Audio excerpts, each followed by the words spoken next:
Hi everyone, this is Sonal here from Connect Meditation. Welcome to this video. Thank you so much for your presence out here. I'm so glad to have you.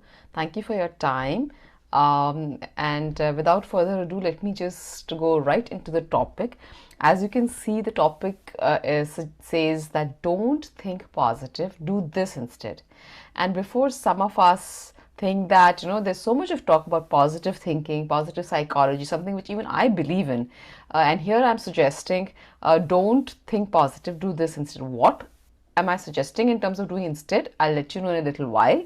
But the reason why I'm suggesting don't think positive is that supposing you're in a place where you're feeling discomfort, where you're not comfortable with certain thoughts that you're thinking, certain feelings that are coming to you because of the thoughts that you're thinking, and you want relief.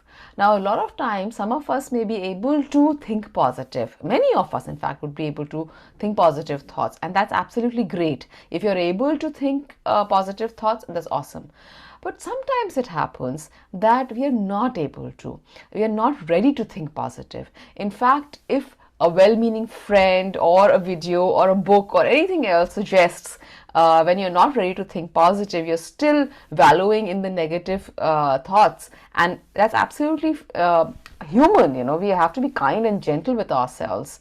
That at times we do have moments wherein we do think and feel negative thoughts and think and feel that. So in case you're feeling that and you're not able to think positive thoughts, and someone comes and suggests to you that, oh, say all is well or think positive, you feel like telling that person, please just leave from here or just don't talk to me right now. I'm not ready to think this way. And that is because you are not at a place wherein you have come out from that, whether through thought process or through certain techniques, and you're not ready for thinking positive, and you end up digging your heels more into the resistance, into the struggle, into the negativity. So at those situations, there are many suggestions which one could have. Some of which I could suggest right now is the most easy, if that's possible, and if you feel a resonance. And in case you don't feel a resonance, I totally agree with that. We all have our unique and beautiful journeys. But if the suggestion resonates with you, the first one which I would like to suggest is distraction. Distracting yourself to something which is easy for you to feel good through, which could be a walk next to nature, taking a warm, relaxing bath, even taking a nap, if nothing else. If that's just something that you could take and you want to, and you feel ready to, you could do that. Talking to a trustworthy and supportive friend, getting a nice relaxing massage. It could be many, many things. Anything which is easy, maybe indulging in a hobby or a sport that you like. Maybe you could go and play that. Different things, which we all have, something or the other, which we could use and distract ourselves through. And when feeling ready, perhaps we could either come back to looking at this topic in a different way, from a place of strength and feeling good. Or a lot of times it might happen that just because you're the place of strength that you are and the place of feeling good that you're in, this topic doesn't bother you so much as it was bothering you at that particular point of time. So that's the first suggestion. But in case you've done all of this, you're distracted yourself and it's still not working, or it keeps coming back and it's something which is of importance to you, that topic is important for you and you're not feeling good, then my suggestion would be, if you can leave the positives and the negatives, positive thinking and negative thinking, and go beyond them to a place which doesn't have anything, which in fact is described as nothing. And when we say nothing, I don't mean nothing, I mean no thing, no labels, no categories, no judgments. Because whether you call something good or bad, either way is a judgment. And there's absolutely nothing, I would say that it's human to have those, because we are such avid observers. We observe and we make judgments. But at the same time, if we can go to a place which is beyond this, that is what we're looking at. This is the place which Rumi spoke about when he had these beautiful words, when he said, I'm going to recite a quote of his, I'm going to share a quote of his. Out beyond ideas of wrongdoing and right doing, there is a field. I'll meet you there.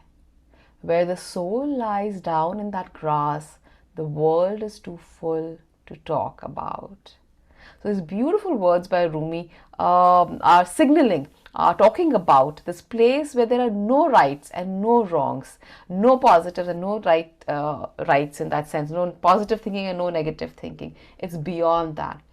And one of the maybe easy may not be the right word, because again, like I said, we're all human and we all have our own unique and beautiful journeys. What may be easy for one person may not be for another person, and I totally understand and respect that. But what could be one of the effective ways of doing that is meditation.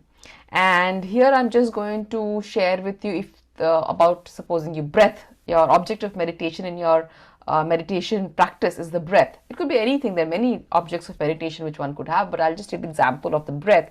Say you're focusing on the breath. Now, when you are on the moments that you're focused on the breath, you are not thinking thoughts. Thoughts do come, and you go and you start thinking, and suddenly you realize, oh, I'm thinking thoughts. You come back to the breath kindly, with a lot of kindness and gentleness towards yourself. You come back to the breath.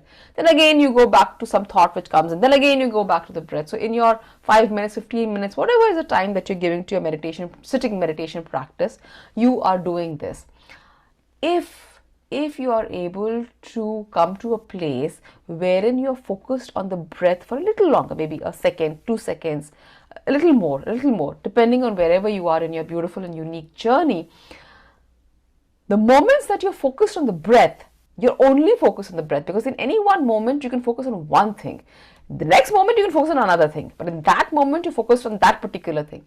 So when you're focused only on the breath, no thoughts are coming. Now, if you elongate this focusing on the breath, you make it a little more, you stretch it. So from 1 second to 2 seconds to 5 seconds, again maybe it was 0 seconds, then again you get back to it. You never miss the bus. Whenever you're ready to, same day, next day, whenever, you go back to your sitting meditation practice.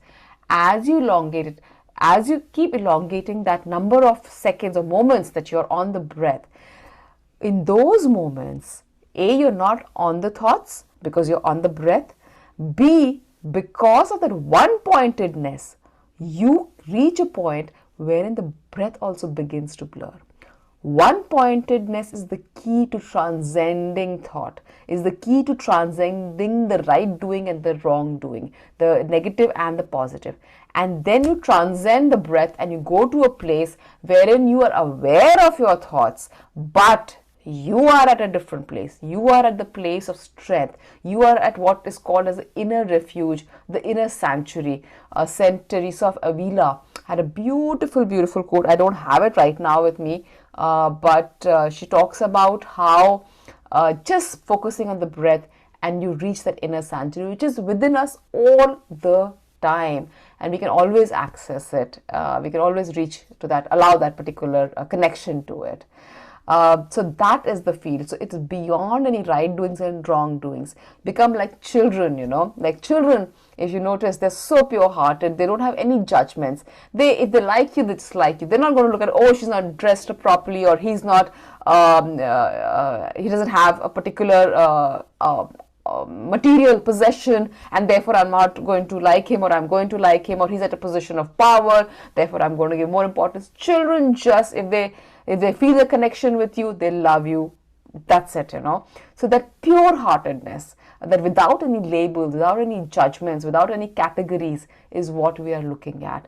And there are many ways of reaching that. This is not the only way, but meditation is a very, very powerful way. And sitting meditation is just part of it. Of course, you can have walking meditation, you can have anything can become, in that sense, as long as you get the hang of what it is all about, which we can discuss in different other videos. But as of now, I just wanted to share, don't do positive, do this instead. Now, of course, what I mean is that if you're able to think positive, you want relief from negative thoughts, and you are able to think positive thoughts, go for it, more power to you.